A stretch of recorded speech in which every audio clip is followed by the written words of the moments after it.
For the ingredients, 5 grams of instant yeast, 1 egg, 1 teaspoon of salt, 90 grams of sugar,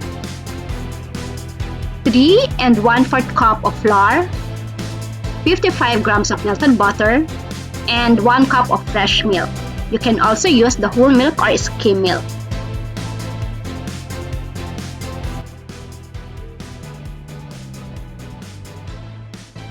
In a bowl, put the fresh milk, the melted butter, the egg, and the instant yeast. And then stir it.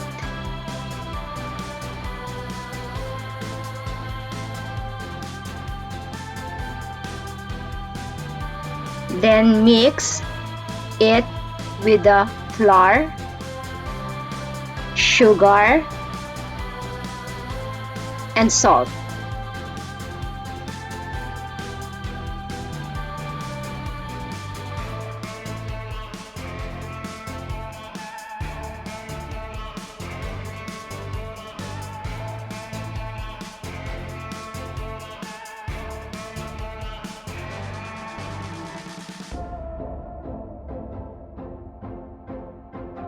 Set aside uncovered for 20 minutes.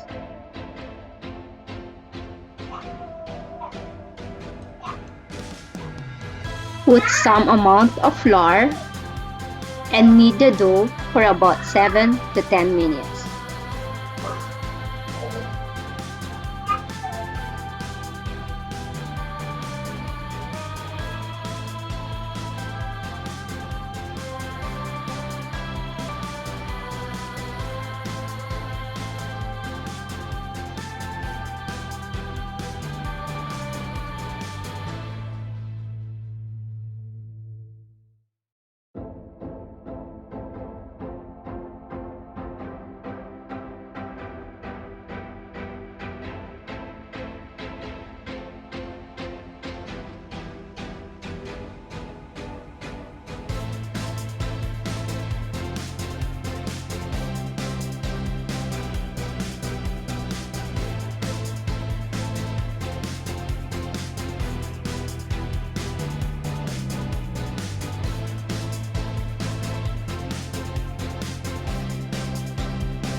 Then put the dough in a bowl with a little amount of oil and let it rest for an hour and cover it with cloth or plastic wrap.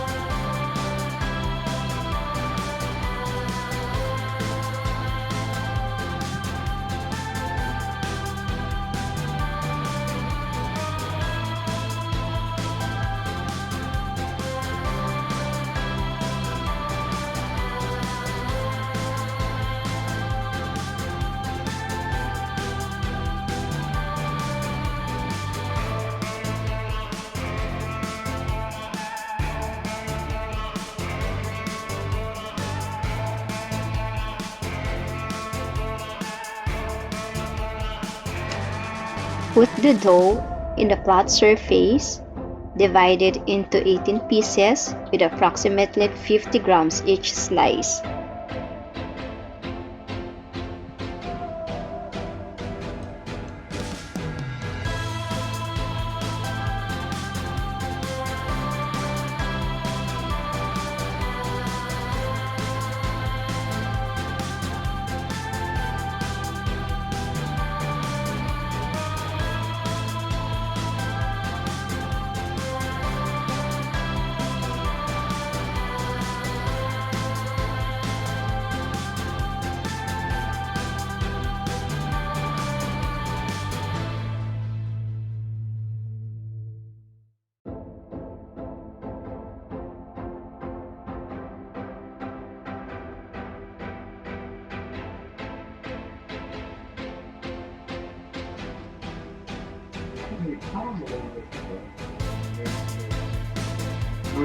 Form the dough into a small ball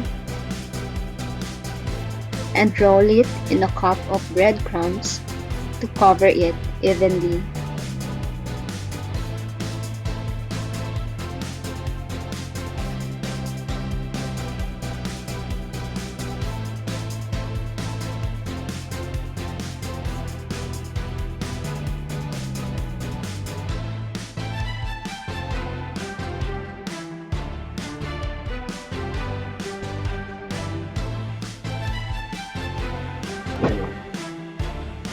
Place in a sheet pan next to each other.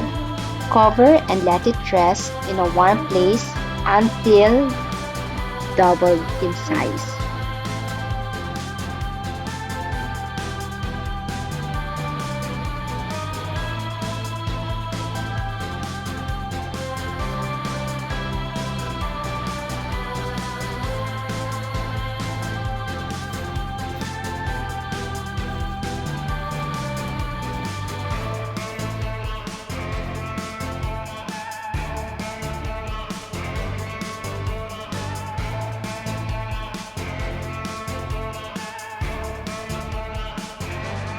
Place the dough in a preheated oven and bake it from 18 to 20 minutes at 180 degrees Celsius.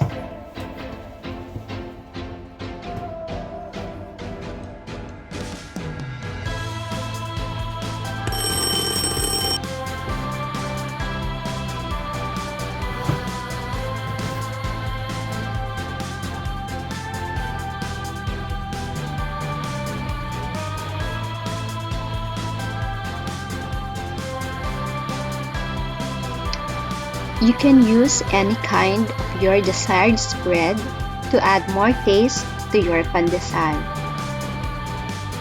Enjoy!